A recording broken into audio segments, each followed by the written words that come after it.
ህይወቴን እየበጠበጥክ ያለው አንተ ነህ። እኔና ሀይሚን ለምን መለያየት ፈለግ? ሰላም ቤተሰብ እንዴት ናችሁ? ደህና ናችሁ? እኔ በጣም ደህና ነኝ፣ እግዚአብሔር ይመስገን። ባላችሁበት ሰላማችሁ ብዝት ይበልኝ። ብሩኬና ሀይሚ ተከስተዋል። ብሩኬ በቤቱ መጥቷል እና አንዳንድ ነገር ሲል ነበረ። ያው ከዳኒ ጋር እንደተጣሉና ዳኒን እንደመታው ዳኒ ደግሞ ከሰዋለው እንዳለ ሁላችንም እናውቃለን። እና ዛሬ ዳኒ መጥቶ ማለት የሰው ልጅ ብዙ ነገር ታደርጋላችሁ። የሰራሁት ቪዲዮ ማለት ማወቅ የምፈልገው ለሀይሚ ምን እንዳሳያት ነው። ያ ደግሞ ከሶሲ ጋር ነው የሰራሁት። ሀይሚን ሳላቃት በፊት ማለት ነው። ሳላቃት በፊት ነው ከሶሲ ጋር ቪዲዮ ሰርተናል።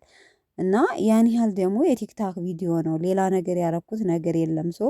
ምን ቢያሳያት ነው እኔና ሀይሚን መለያየት የፈለገው? ምን ቪዲዮ አሳይቷት ነው? በእርግጥ እኔ ያንን እንደ ፕራንክ አድርጌ ብጠቀመውም ሌላ ነገር ከመሀል ገብቶ እሱ የባሰ ህይወቴን አበላሽቶታል። ህይወቴን እየበጠበጠው ነው። ከሀይሚ ጋር እንዳንገናኝ እያደረጋት ነው፣ ያልሆነ ፋይል እያሳየ። ስለዚህ እኔ ምንም ማድረግ ያደረግኩት ነገር የለም። እንደዚህ አይነት ሰው ምንም ነገር ሳታደርጉት ሰው እንዲህ ብሎ ነገር ሲሰራባችሁ እናንተ ሄዳችሁ ከመማታት ሌላ ነገር አታደርጉም ወይ? እኔ በጣም ተናድጄ ስለነበር ደግሞ ሪስፔክት ስለማረጋት ነው እሷን እንጂ አንተ መመልስልህ ነበር ምናምን ስለሚል ኦፍ ተናድጄ መታሁት። እና ብዙ ነገር ልትሰሩ ትችላላችሁ። ያ ደግሞ መጀመሪያ ሊሆን ይችላል። ወደፊትም ደግሞ ከአንድ ጓደኛ ጋር ብዙ ቪዲዮ ቲክቶከሮች ከቲክቶክ ብዙ ቪዲዮ ልትሰሩ ትችላላችሁ። እና ምን እንዳሳያት ግን አላቅም። ማወቅ ፈልጋለሁ ግን ሊያሳየኝ አልቻለም በማለት ያው ተናዶ ሄዶ የዳኒን ቤት ማየት ፈልጎ ነበርና ለማንኛውም ያው ሀይሚን ደውላ ሀይሚ ያው የዳኒን ቤት ስለምታውቅ እሱ ይቅርታ ልጠይቀው ነው በማለት ሀይሚን በማታለል ከቤቱ ወስደው ነበር ማለት ነው። በነገራችን ላይ እዚህ ጋር ያው ሀይሚ ይቅርታ ማለት ፈልጌ ነው ስላላት ነው እንጂ አትወስደውም ነበር። እንደዛ ነው የሆነው። እንግዲህ እዛ ሄዶ የተፈጠረውን ችግር ያያችሁት አይታችሁታል። ያላያችሁት በጣም ኃይለኛ ጭቅጭቅ ነበረ። እኔ ራሱ አሁን ጭቅጭቁ አያልቅም ወይ እና በጣም ኃይለኛ ጭቅጭቅ ነበረ። በነገራችን ላይ እኔ ግን ግርም የሚለኝ ሀይሚ ለሰስ በምትልበት ሰዓት ብሩኬ ጋል የሚለው ነገር፣ ብሩኬ ደግሞ ጋል ብሎ ይቅርታ በሚልበት ሰዓት ሀይሚ የምትግልበት እንትን ነው። ምክንያቱም አንዳቸው ሲበርዱ አንዳቸው ካልጋሉ የእርቅ ሀሳብ ስለሚመጣ ግዴታ አንዳቸው እንትን ሲሉ አንዳቸው መጋል አለባቸው። እና አይታችሁት ከሆነ ብሩኬ ይቅርታ በሚልበት ሰዓት ሀይሚ በጣም ተናዳ ስሜታዊ ሆና ነበር ስትናገር የነበረ። አሁን ግን ብሩኬ ያንን ማለት ዳኒያን ቪዲዮ አስገብቶ ለሀይሚ ካሳያት ወዲህ ብሩኬ ነው እየጋለ ያለው። በማናቸውም ነገር እኔን ካላመንሽኝ መተው ትችያለሽ፣ እኔና አንቺ ምንም የሚያገናኘት ነገር የለም እያለ ሀይሚ ለማስማማት ወይም ነገሮችን ለማሳለፍ ብትሞክር ብሩኬ ነው በጣም ስሜታዊ ሆኖ እየተናገረ ያለው ማለት ነው። እና ዛሬም እሷን አታሎ ይቅርታ ልለው ነው እኔ አጥፍቻለሁ ምናምን በማለት በማታለል ሀይሚ ከዳኒ ቤት እንድትወስደው በማድረግ የተፈጠረውን ግጭት አይታችሁታል። ማለት ዳኒ ሁሌም በቃ አንቺን አክብሬ ነው አንቺን ኢንስፔክት አድርጌ ነው የሚለው። በቃ ለምንድነው እሱ ደግሞ ወንድነቱን ተፈታተነው? ለምን አንተ ለምን እንደዚህ ትላለህ? መግጠም ሀይሚን ለምን ታገባታለህ? እኔና ሀይሚን ለምንድነው መለያየት የፈለግከው? መናገርክ ወንድ ከሆንክ እኔን አናግረኝ።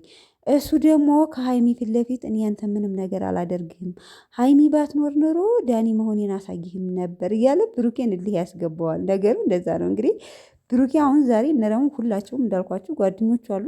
በጣም ስሜታዊ ሆኖ ነበር ሲናገር የነበረው። በቃ ሊደበድበው ትንሽ ነው የቀረው እና በግልግል ነው የቀረው። አይታችሁት እንደሆነ መጨረሻ ፓርት ላይ ምናምን ማለት ነው። እና ሀይሚ እንዴት ይዘሽ መጣሽ ሲላት ዳኒ አይ እኔ ይቅርታ ልበለው ብሎኝ ነው የመጣው፣ ግን እዛ ሲሄድ ያው እኔ ካንተ ጋር ያልጨረስኩት ነገር አለ። ምን አይነት ቪዲዮ ነው ያሳያት? ምን አይነት ስራ ሰርቼ ነው እኔ ብሩኬ ምንም የምሸማቀቅበት ነገር የለም ብሏል። በነገራችን ላይ በራሴ ኮንፊደንስ አለኝ ብሏል። መጀመሪያም ፓርት ላይ ሲናገር ማለት ነው እኔ በምንም ነገር ስላልሰራው ምንም የሚያሸማቅቀኝ ነገር የለም፣ ምንም ይቅርታ የምልበት ምክንያት የለኝም ብሎ በጣም በኮንፊደንስ ተናግሯል። ምክንያቱም ምንም ያደረኩት ነገር የለም፣ የሰራሁት ይህን ያህል ህገወጥ ስራ የሰራሁት ነገር አጸያፊ አስቀያሚ ነገር አላደረኩም። ስለዚህ ይቅርታ አልጠይቀውም፣ እሱ ነው ጥፋተኛ። ምክንያቱም እኔና ሀይሚን ለማለያየት ስለሞከረ፣ ስለዚህ እንደውም ከኔ እሱ ነው ይቅርታ ማለት ያለበት በማለት በኮንፊደንስ ነው ሂዶ ጭራሽ ከቤቱ ላይ ሊደበድበው የነበረው ማለት ነው።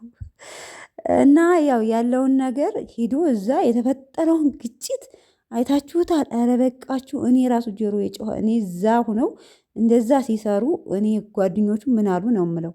ማለት በጣም ቀውጢ ነበር፣ ያስጠላ ነበር። አሁን ተቋረጠ። አሁን በቃችሁ በቃችሁ እያልኩኝ እኔ ራሱ ማለት ነው።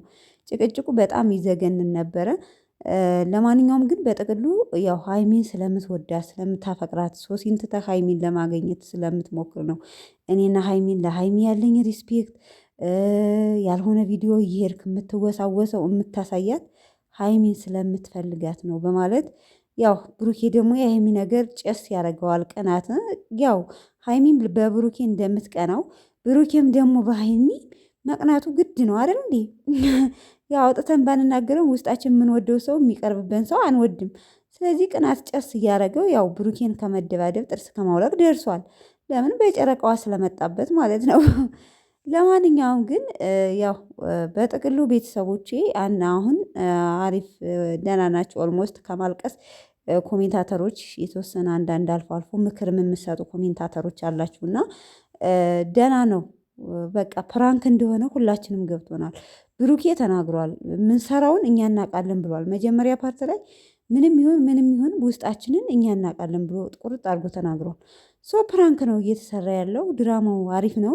በዛውም ደግሞ ለከልብ እንትን ማለት ጠለቅ ብላችሁ ካሰባችሁት እውነት ለመናገር አስተማሪ ነገር አለው። ፕራንክ ብለው ቢሰሩትም በትክክለኛ ህይወት ላይ እንደዚህ አይነት ክስተት ይፈጠራል። አልፎ አልፎ ቤተሰብ በጣም ይፈጠራል በእርግጠኝነት ማለት ነው። አልፎ አልፎ ሳያጋጥማቸው አይቀርምና አስተማሪ ያዘል ነገርም አለው።